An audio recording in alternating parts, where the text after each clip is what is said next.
David Brewster here with another 3-for-all, and this is 3 Steve Lukather Licks from 1990. And I did feature Steve in a 3-for-all about 2 years ago, and also did a chord play for Toto last year. And as I admitted in those episodes, I'm a huge Steve Lukather fan. I've been following him and the music of Toto since I was in high school. And I do remember back in high school, some of my metalhead buddies used to tease me, like, why are you listening to Toto? And it's like, man, these guys are amazing.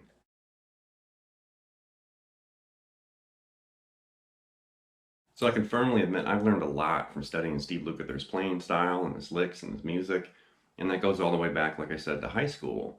But then there's something about that 90s period of his career, like the late 80s and then into the 90s, around the seventh one, Kingdom of Desire, and then his album Candyman. I think that came out in 93. That era, I really dove into Lukather. I was way obsessed with him and his music. I was ordering imports and buying, extra albums and live albums and Los Lobotomies and all kinds of stuff. So I'm a huge Lukather fan. And I do remember back when I was a kid, I used to spend hours and hours, if not years, with his old Starlicks video, which I was obsessed with that, learning as much as I could, from his mastery and from that method. And then eventually I did have a lesson in Guitar Player magazine that was a tribute to Lukather. That was the January 2017 issue, Steve Lukather's Chromatic Fantasies.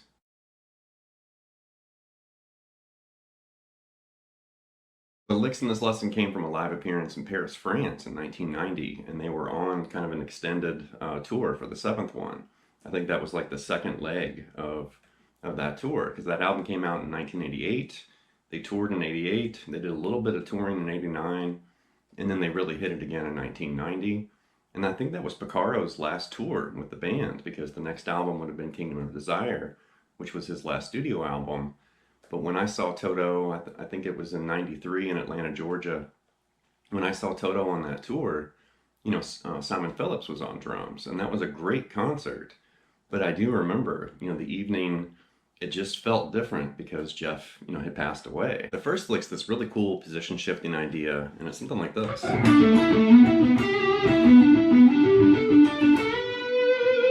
One more time. So it's really cool, and I love the way he's kind of just maneuvering through different positions on the fretboard. So he's starting here on this D note, and then reaches over and grabs that A on the D string. So it's this weird little intervallic shift right there. So one more time there.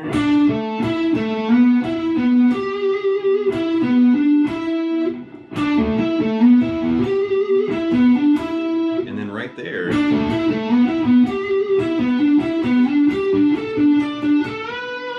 And I love how he's kind of twisting the same notes around, where you hear it and then you hear it come around again, but he modifies it, or changes it ever so slightly. So really slow.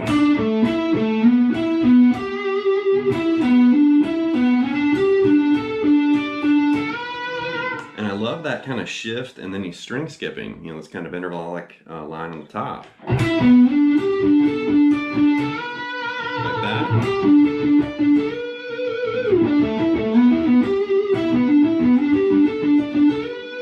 And Steve is just a master of those kind of licks where he's weaving and mixing and twisting his way, around the fretboard.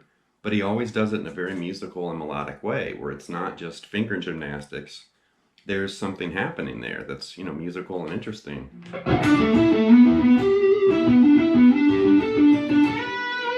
Here's Steve, in this footage from 1990, just jamming that lick. Next idea uses a little bit of Steve's catch bending, as I like to call it, where he bends a string and then uses his pinky to catch or grab an additional note. It's a little higher on the fretboard, and it's something like this.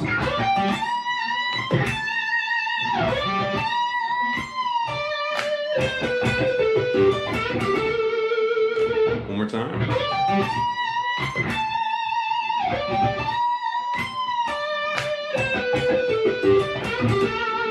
So it's this smeared, really dynamic lick, very melodic too. And he's sliding in and grabbing this D and G there on the 15th fret on the B and the high E, like this.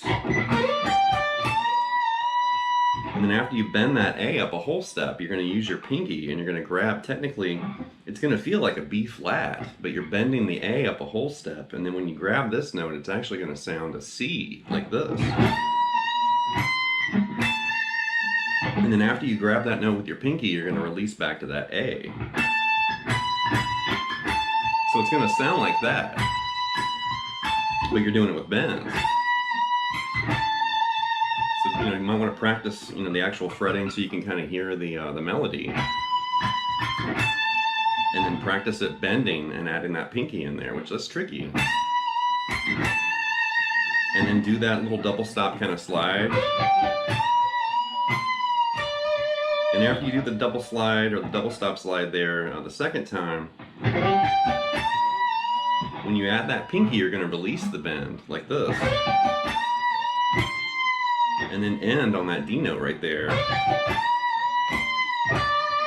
Then you hear him shift to the neck pickup, and he does this. And that's a tricky little busy lick there.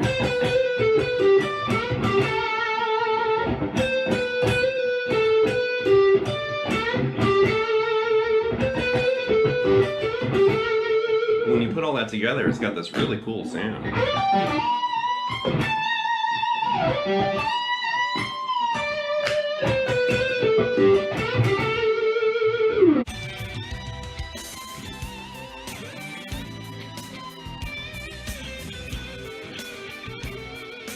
The next idea is an E minor pentatonic, and it's a sequence in fourths, and he's moving across the strings and ends, in this really interesting way.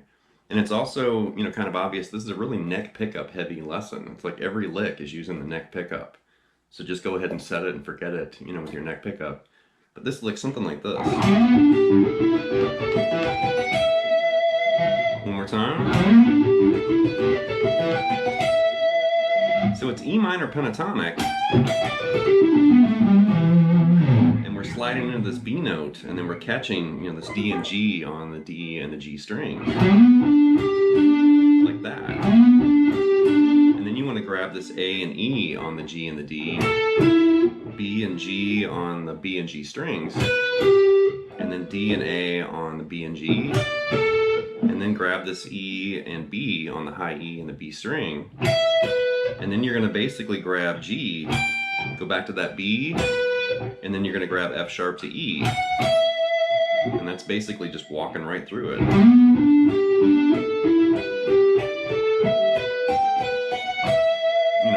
Cool sequence, and a little unusual to see it, kind of race across the strings like that. I like that phrase.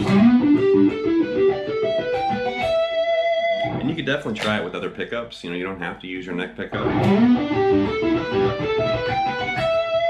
But it does have that buttery, kind of sound with the neck.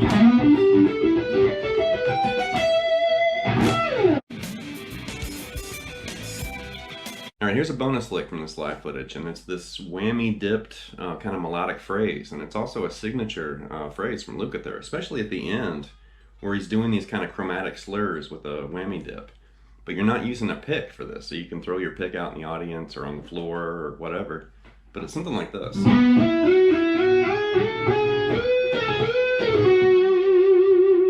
more time.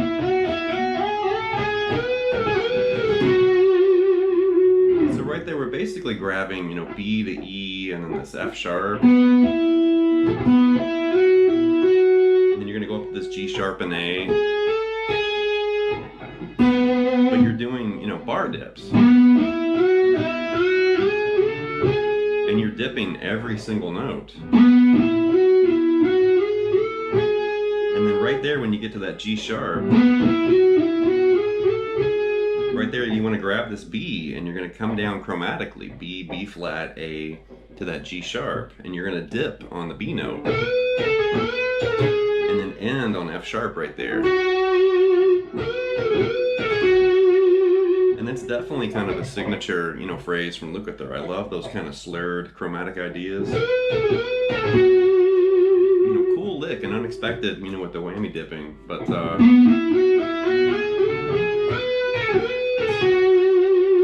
those kind of phrases where it's melodic, but then it's also kind of smeared with the bar.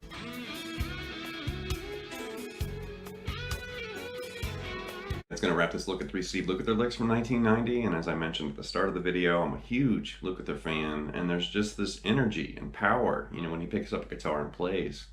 And I'm also a sucker for those overly melodic players, where, you know, shredding is fine and dandy, but I really do prefer hearing a guitarist, you know, pick up a guitar and they play something musical, and it's melodic and flowing, and it adds to the song instead of just being some kind of showcase, you know, show-off solo. It's like, no, they put a solo in the song, and it actually took the song somewhere, you know.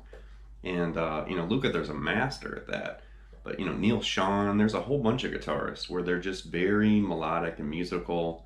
They're always thinking of the song instead of, you know, showing off some flashy licks. And to me, that's maturity. That's a musician. You know, they're not worried about, you know, tricks. They're worried about the music. And in my opinion, that's more important than a bunch of tricks. But I know tricks are impressive and they're fancy, and it's like, whoa, you know, look at that. But, you know, at the end of the day, you know, a song full of tricks is just a bunch of tricks. You know, it's not really a song. But a song with a memorable solo, especially something you can hum or it gets, you know, stuck in your head, that's music, you know, or at least the magic of a musician. And I don't know. I mean, I definitely, when I was younger, I was all about shredding. And then as I got a little older and kind of more mature and I learned more about music and theory and stuff like that, I realized that music and making music was where it was at, and not just, you know, blindly shredding as fast as you can.